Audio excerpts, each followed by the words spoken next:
Bom dia, alunos. Hoje vamos ter nossa primeira aula sobre o sistema cardiovascular, um assunto muito interessante e também muito importante.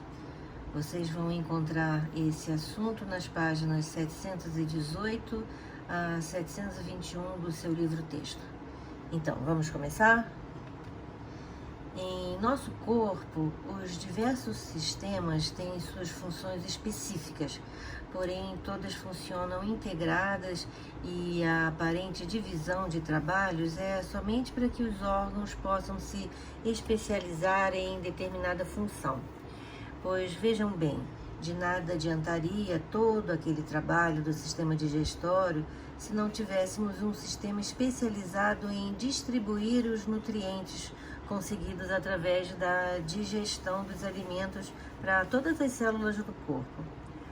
O sistema cardiovascular, também chamado de sistema circulatório, é o responsável por garantir o transporte de sangue pelo corpo, permitindo dessa forma que todas as nossas células recebam, por exemplo, nutrientes e também oxigênio para fazerem respiração celular.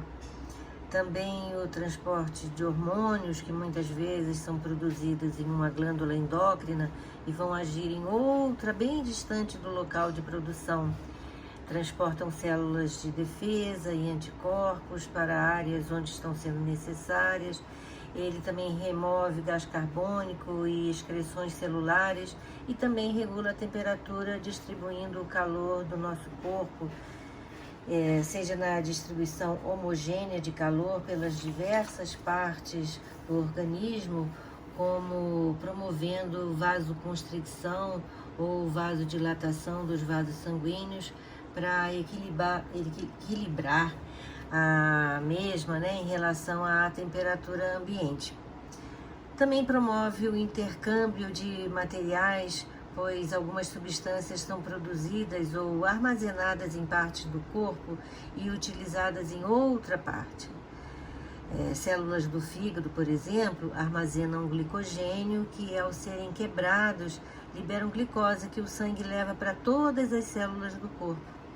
E também permite o transporte de gases dos pulmões, no caso o oxigênio, para as células do corpo. E na outra via, o transporte de gás carbônico das células para ser expelido na expiração. E por último, veremos mais tarde, ele participa da coagulação sanguínea, bloqueando eventuais hemorragias quando um vaso se rompe. Então, o sistema cardiovascular, em resumo, é o responsável por manter um ambiente adequado nos líquidos teciduais para a sobrevivência e funcionamento das células. A palavra cardiovascular deriva da palavra grega cardia, que significa coração, e da palavra latina vasculum, que significa pequeno vaso. Nesse sistema complexo, o coração atua como uma bomba, forçando o sangue a se mover pelo corpo e relaxando para mais sangue entre as suas camadas. A maior parte do sangue é composta de plasma, um fluido aquoso cheio de proteínas. Menos da metade do sangue é composta por plaquetas e glóbulos vermelhos e também glóbulos brancos. Esse sistema tem 3 componentes principais: o coração, os vasos sanguíneos e o próprio sangue. O coração, como eu falei, é uma bomba do sistema e os vasos sanguíneos são como as vias de entrada. O sangue pode ser considerado um fluido que contém o oxigênio e os nutrientes de que o corpo necessita e também carrega os resíduos que precisamos remover. Como no adulto, a sobrevivência do embrião em desenvolvimento depende da circulação do sangue para manter a homeostase em um ambiente celular favorável. Em resposta a essa necessidade, o sistema cardiovascular surge logo no início do desenvolvimento e atinge um estado funcional muito antes de qualquer outro sistema orgânico importante. Por incrível que pareça, o coração primitivo começa a bater regularmente no início da 4ª semana após a fertilização. Gente, ouvir o coração da minha filha pela primeira vez foi uma emoção enorme que eu nunca vou esquecer. Bem, voltando. O papel vital do sistema cardiovascular na manutenção da homeostase depende do movimento contínuo e controlado do sangue através dos milhares de quilômetros de capilares que permeiam todos os tecidos e alcançam todas as células do corpo. O sistema cardiovascular ou aparelho cardiovascular se refere ao coração, vasos sanguíneos e também o sangue. O sangue contém oxigênio e outros nutrientes de que o corpo precisa para sobreviver. O corpo retira nutrientes essenciais do sangue, ao mesmo tempo o corpo despeja resíduos como gás carbônico de volta no sangue para que possa ser removido. A principal função do sistema cardiovascular é, portanto, manter o fluxo sanguíneo para todas as partes do corpo para permitir a sua sobrevivência. Vamos ver os componentes do sistema cardiovascular, começando pelas artérias. As artérias são vasos que levam o sangue do coração para os órgãos e tecidos corporais. Elas apresentam parede relativamente espessa, constituída de três camadas de tecidos, denominadas túnicas. As artérias que partem do coração se ramificam progressivamente em artérias menores, atingindo todas as partes do corpo. Nos órgãos e tecidos, os finíssimos ramos terminais das artérias, denominadas arteríolas, prolongam-se, formando vasos ainda mais finos, denominados capilares sanguíneos. Artérias que merecem atenção especial são as artérias coronárias, responsáveis pela irrigação sanguínea do coração. Elas são ligadas à aorta e ramifica-se junto às células do músculo cardíaco, fornecendo sangue oxigenado ao miocárdio. O sangue corre nas artérias sob forte pressão, que é o que garante a resistência e é garantido pela resistência das paredes das artérias e também pela sua elasticidade. Geralmente se localizam mais profundamente no corpo, mais distantes da pele.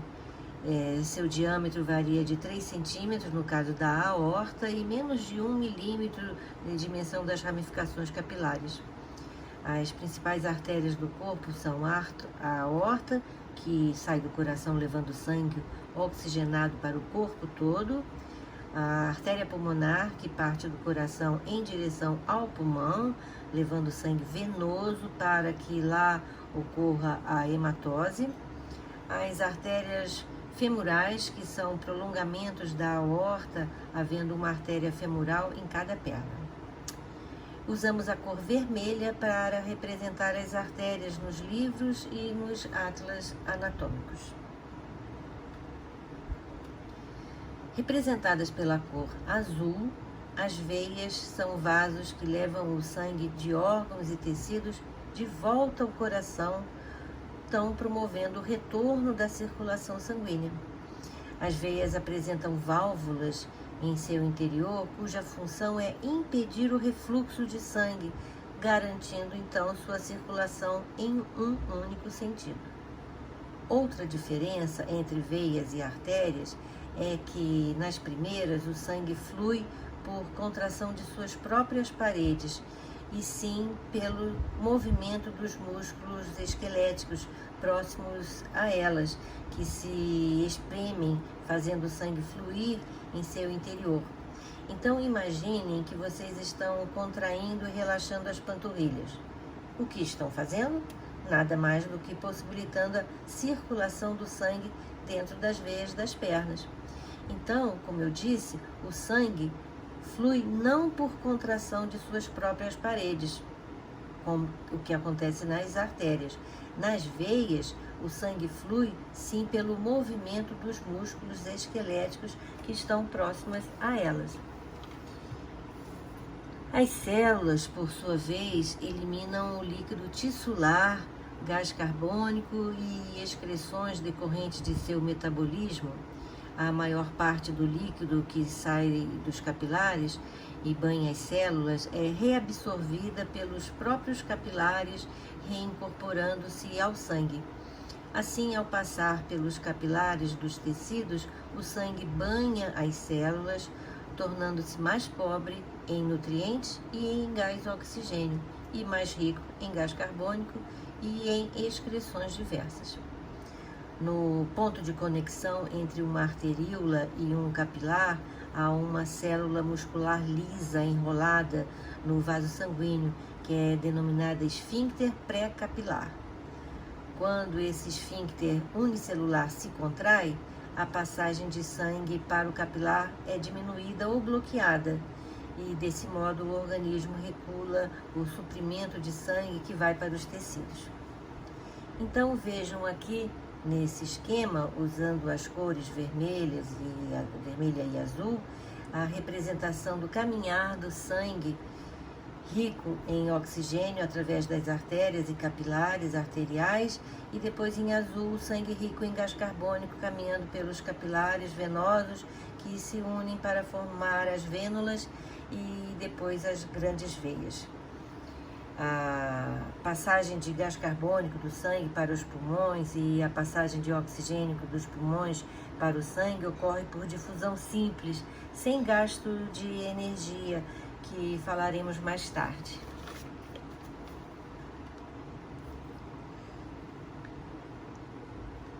As artérias aqui fotografadas ao lado esquerdo apresentam paredes espessas, constituída por 3 camadas de tecido que são denominadas túnicas.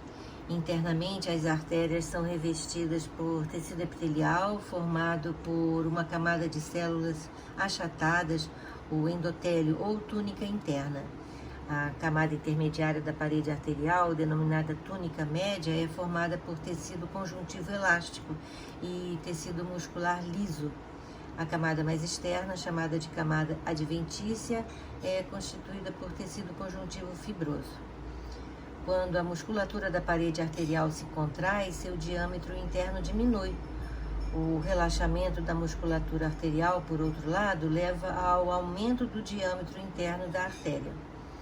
A contração e o relaxamento da parede das artérias permite controlar a pressão do sangue que circula em determinada região do corpo.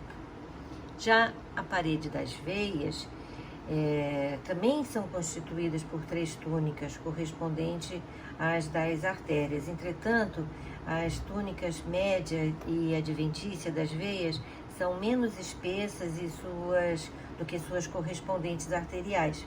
Vejam aqui nesta foto uma veia do lado direito da tela.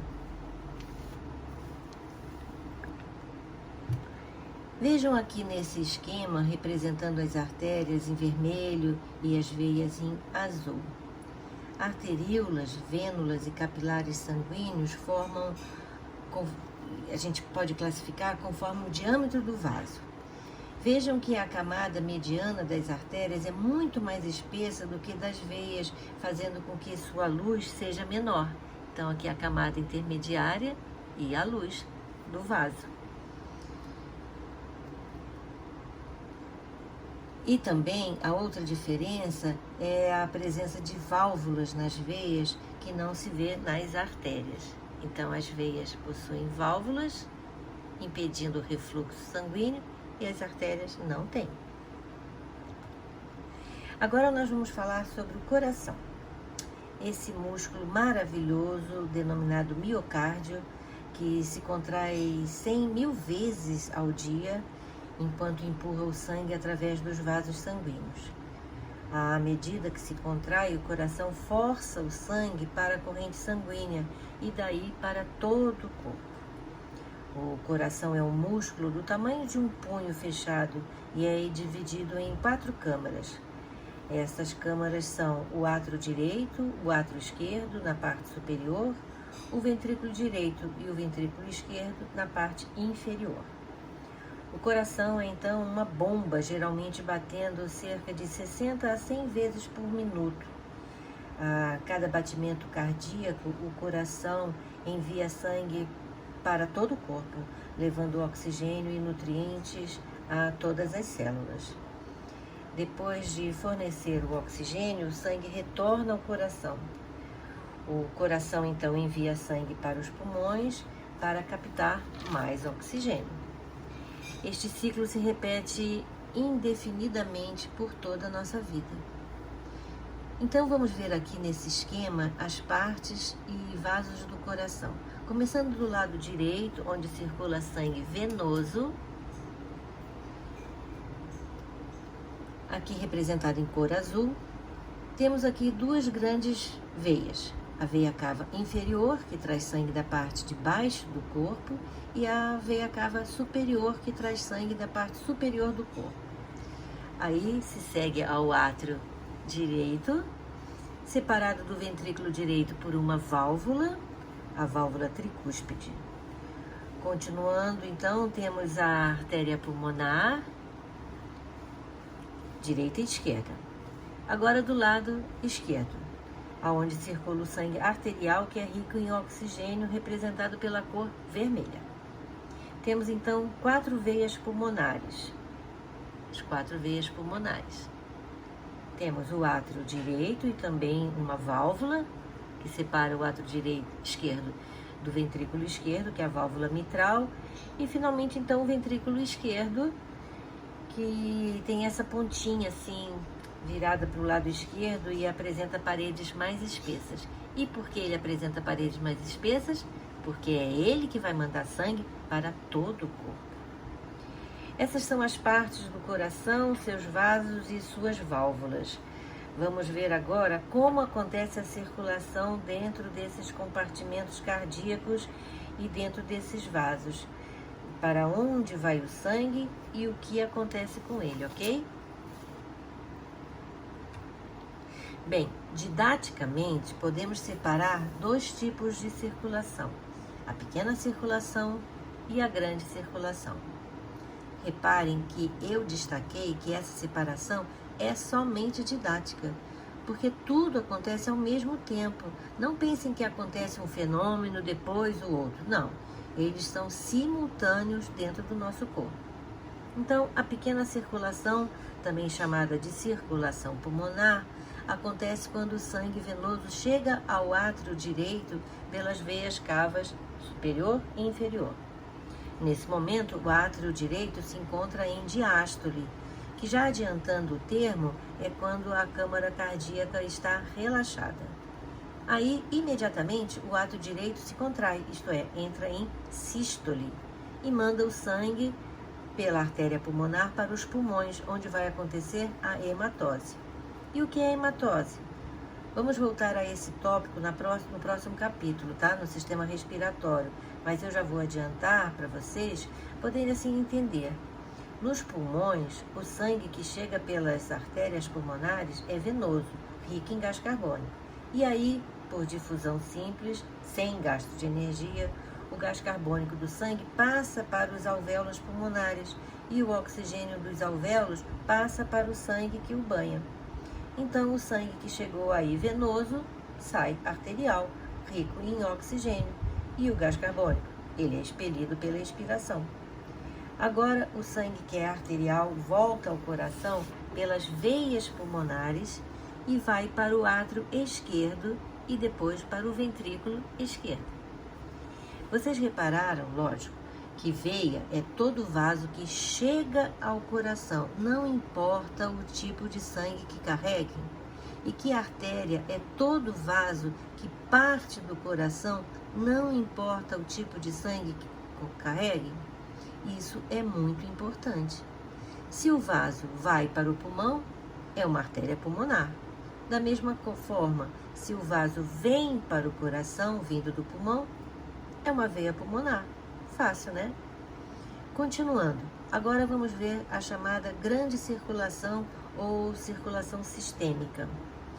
O sangue que estava no ventrículo esquerdo é impulsionado quando este entra em sístole, a ir para a artéria aorta e daí para todo o corpo através das ramificações da artéria aorta. No corpo todo, ocorre que o sangue arterial cede oxigênio às células e recebe delas o gás carbônico, se tornando assim aos poucos sangue venoso, que vai voltar ao coração pelas veias cavas, superior e inferior, que é quando ele encontra o átrio direito em diástole, que entra imediatamente em sístole, contração, e manda o sangue para o ventrículo direito, fechando o ciclo. Muita atenção! Tanto as sístoles, contrações dos átrios, são simultâneas como as diástoles também. Isto também serve para os ventrículos.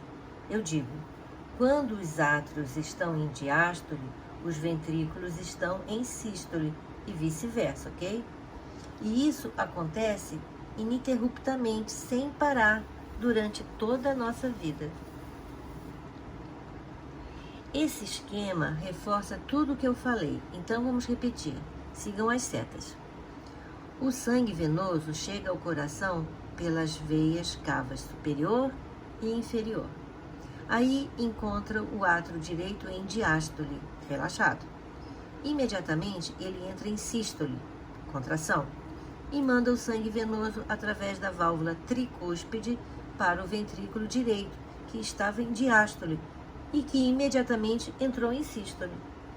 E por que o sangue não volta ao átrio direito? Sim, porque este entrou em diástole novamente, por causa da válvula tricúspide, que impede o refluxo sanguíneo do lado direito do coração. Aí o sangue é impulsionado pela contração do ventrículo direito para os pulmões, através das artérias pulmonares, direita e esquerda. E nos pulmões acontece a hematose. O sangue que era venoso se torna arterial. Agora o sangue arterial volta ao coração pelas veias pulmonares e entra no átrio esquerdo, que se encontra relaxado, mas que se contrai imediatamente e manda o sangue arterial através da válvula mitral para o ventrículo esquerdo. Vejam aí novamente a importância de uma válvula para impedir o refluxo sanguíneo. Quando o ventrículo esquerdo se contrai, manda o sangue através da artéria aorta para todo o corpo. Esse vai se tornando novamente venoso e retorna ao coração pelas veias cavas, fechando o ciclo. Eu não falei porque não tinha aqui nos slides, mas para impedir o refluxo do sangue nas artérias pulmonares e também na artéria aorta, temos válvulas ou valvas, chamadas de válvulas semilunares, as duas, ou válvulas pulmonares e válvula aórtica, respectivamente. Vamos assistir esse vídeo que resume mais uma vez a circulação do sangue no nosso corpo. Eu vou ficar em silêncio para vocês poderem prestar bastante atenção, ok?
Gente, esse vídeo é ótimo. Muito, muito explicativo mesmo, muito bem feito.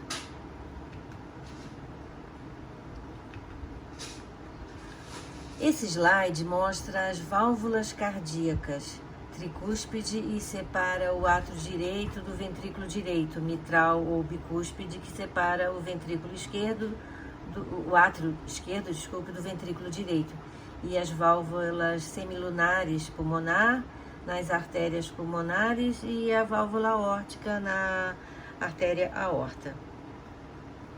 Uma curiosidade, a válvula que fica do lado esquerdo do coração tem o nome de válvula mitral, porque é parecida com a mitra, que faz parte da indumentária do Papa, dos bispos, arcebispos e dos cardeais. E nesse slide vamos entender a abertura e o fechamento das válvulas que se encontram no coração. A válvula tricúspide separa o átrio direito do ventrículo direito e a válvula mitral separa o átrio esquerdo do ventrículo esquerdo. As válvulas semilunares, que são as pulmonares e a aórtica, então, respectivamente, nas artérias pulmonares e na aorta. Reparem que quando a válvula tricúspide está fechada, a válvula mitral também está. E aí as válvulas semilunares estão abertas. Por outro lado, quando as válvulas tricúspide e mitral estão fechadas, as válvulas semilunares estão abertas. Esse mecanismo é o responsável pelos sons que podemos ouvir ao auscultarmos o coração. Esses sons são gerados pelo fechamento rápido das válvulas atrioventriculares e válvulas semilunares. O primeiro som, um tom mais baixo e menos audível, é causado pelo fechamento rápido das válvulas atrioventriculares direita e esquerda e marca o início da sístole ventricular. O segundo som, mais agudo, mais alto, é causado pelo fechamento rápido das válvulas atrioventriculares e das válvulas semilunares da aorta e das artérias pulmonares e marca o início da diástole ventricular. Então, resumindo, o som tum leva mais tempo, é mais grave e é causado pelo fechamento das válvulas atrioventriculares, tricúspide e mitral. O som tá é mais curto, é mais agudo e é causado pelo fechamento das válvulas semilunares. Aí podemos ouvir o som tum tá continuamente durante toda a nossa vida. Bem, alunos, por hoje é só. Na próxima aula vamos continuar com esse assunto e será importante que vocês tenham entendido direitinho a circulação sanguínea humana, ok? Então, até a próxima.